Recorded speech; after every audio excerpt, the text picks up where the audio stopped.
Welcome to சவுந்தர்ஸ் kitchen. சுவையாக சமைக்கிறோம், செமையாக சாப்பிட்றோம். இன்னைக்கு நம்ம பார்க்கக்கூடிய ரெசிபி என்ன அப்படின்னா கொங்குநாடு ஸ்பெஷல் அரிசி பருப்பு சாதம். குறைந்த அளவு இன்க்ரீடியன்ஸை வச்சு ஒரு சுவையான ஒரு அரிசி பருப்பு சாதம் எப்படி செய்கிறதுன்னு சொல்லி பார்ப்போம். அரிசி பருப்பு சாதம் செய்வதற்கு தேவையான பொருட்கள் என்னென்னு பார்க்கலாம் வாங்க. முதல்ல அரிசி. இப்போ இதில் அரிசியில் நான் ஒரு 3/4 டம்ளர் அரிசி எடுத்திருக்கிறேன். அதில் 1/4 டம்ளர் பருப்பு. எப்போதுமே உங்களுக்கு அரிசி 75%, அதில் 25% பருப்பு எடுத்துக்கலாம். இப்போ இந்த பருப்பு எடுத்துட்டு நம்ம இப்போ இதை ஒரு அரை மணி நேரமாவது, குறைந்தது அரை மணி நேரமாவது நீங்கள் இதை நல்லா நம்ம இதை ஊற வைக்கணும். அதுக்கப்புறம் பொடியாக நறுக்கிய சின்ன வெங்காயம், இந்த மாதிரி பொடியாக நறுக்கின சின்ன வெங்காயம், பூண்டு ஒரு 10 பல்லு பூண்டு எடுத்து நல்லா மத்தில் வச்சு இப்படி தட்டிக்கங்க, ஸ்மாஷ் பண்ண பூண்டு. வரமிளகாய், காஞ்ச மிளகாய், உங்களுக்கு தேவைக்கேற்ப ஒரு 4 வரமிளகாய். தாளிப்பதற்கு கடுகு, சிறிது சீரகம் தாளிப்பதற்கு, கறிவேப்பிள்ளை தாளிப்பதற்கு கறிவேப்பிள்ளை, பொடியாக கட் பண்ண தேங்காய். இந்த மாதிரி தேங்காயை பொடியாக கட் பண்ணிக்கோங்க. இதுக்கு நல்லா சுவையை கொடுக்கறதுக்கு நல்லெண்ணெய் நான் யூஸ் பண்ண போகிறது நல்லெண்ணெயை வச்சு எப்படி செய்கிறதுன்னு பார்ப்போம் வாங்க. ஓகே, இப்போ அரிசி பருப்பு சாதம் எப்படி செய்கிறதுன்னு பார்க்கலாம். ஸ்டவ்வை பற்ற வச்சு குக்கர் வச்சுக்கலாம். இப்போ குக்கரில் கொஞ்சம் நல்லா சூடாகட்டும். ஓகே, இப்போ குக்கர் நல்லா காஞ்சிருச்சு. இதில் நம்ம என்ன சேர்த்துக்கலாம்னா நல்லெண்ணெய் சேர்த்திக்கலாம். இப்போ தேவையான அளவு இங்கே நல்லெண்ணெய் நான் இப்போ இதில் சேர்த்திட்டேன். இப்போ எண்ணெய் காயட்டும். இப்போ எண்ணெய் நல்லா காஞ்சிருச்சு. ஃப்ளேமை லோ பண்ணிக்கலாம். லோ பண்ணிவிட்டு இதில் சீரகம் கடுகும் ஃபஸ்ட்டு நம்ம சேர்த்துக்குவோம். சீரகம் கடுகு பொரியட்டும்.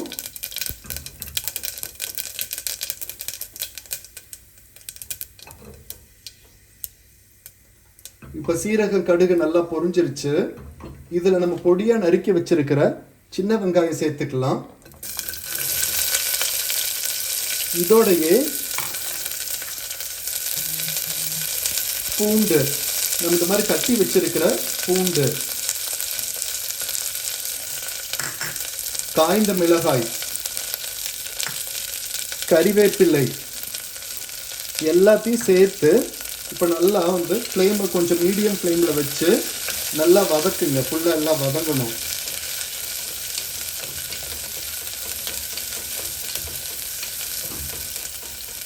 வெங்காயம் நல்லா வதங்கிடுச்சு.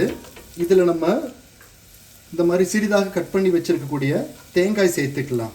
தேங்காயை சேர்த்துட்டு ஒரு 2 நிமிஷம் இந்த தேங்காயும் இந்த இன்க்ரீடியன்ஸோட கொஞ்சம் நேரம் இதை நல்லா வதக்குங்க.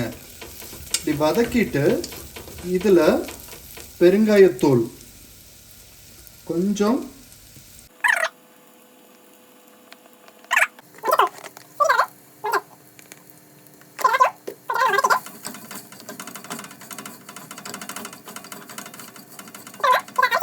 தேவையான அளவு தண்ணி சேர்த்துக்கலாம். இப்போ நீங்கள் பார்த்தீங்க அப்படின்னா நான் இதில் 1 டம்ளர் அரிசியும் பருப்பு, இதில் 1 டம்ளர் அளவு எடுத்திருக்கிறேன். இப்போ இது வேகிறதுக்கு இதில் 2.25 டம்ளர் தண்ணி அளவு இப்போ நான் அதில் சேர்க்க போகிறேன்.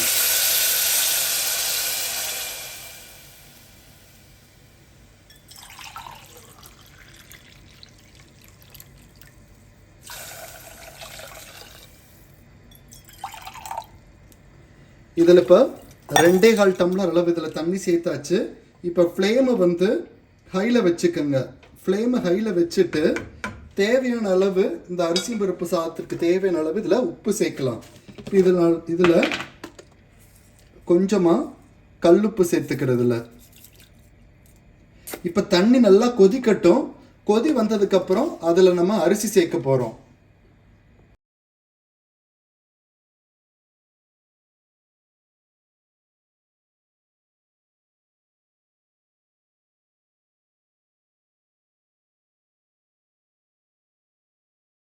அரிசியும் பருப்பும் சேர்த்த பின்னர் ஃப்ளேமை ஹையில் வச்சுக்கோங்க.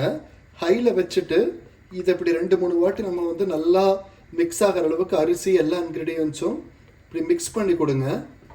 இப்போ நம்ம என்ன பண்ணுறோன்னா குக்கர் மூடி போட்டு ஒரு 3 விசில் விட்டுறலாம். குக்கர் மூடி விசில் போட்டுக்கலாம். இப்போ 3 விசில் வர வரையும் வெயிட் பண்ணுவோம். ஓகே, இப்போ குக்கர் 3 விசில் வந்துருச்சு. இப்போ நம்ம என்ன பண்ணலாம் அப்படின்னா ஸ்டவ்வை ஆஃப் பண்ணிடலாம். ஸ்டவ்வை ஆஃப் பண்ணிவிட்டு ஒரு 10 நிமிஷம் நம்ம வெயிட் பண்ணுவோம், இந்த குக்கரோட விசில் அடங்கட்டணும். இப்போ ஓகே, இப்போ குக்கர் விசில் அடங்கிருச்சு. நம்ம குக்கர் மூடி திறந்து பார்ப்போம். இப்போ மூடி திறந்தாச்சு. இப்போ என்ன பண்ணுங்கன்னா ஜஸ்ட் கரண்டியில் லைட்டாக இந்த மாதிரி கிளறி விடுங்க. எல்லாமே அந்த மேலே மிளகா இதெல்லாம் மேலே வந்திருக்கும் குக்கரில் இருக்கிறனால. லைட்டாக இந்த மாதிரி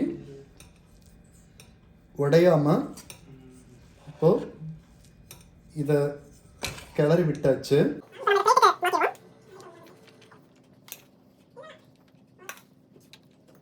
இப்போ ஒரு பிளேட்டுக்கு மாற்றியாச்சு.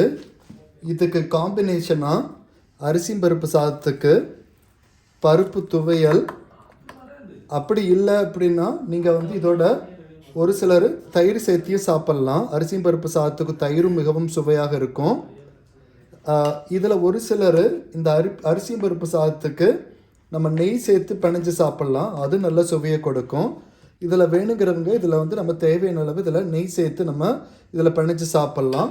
இல்லை அப்படின்னா ஒரு சிலர் இதில் தேங்காய் எண்ணெய் சேர்த்திக்கலாம். உங்களுக்கு அது தேங்காய் எண்ணெயும் நல்ல ஒரு சுவையும் மணத்தையும் கொடுக்கும். இப்போ சுவையான கொங்கு நாடு அரிசி பருப்பு சாதம் ரெடி.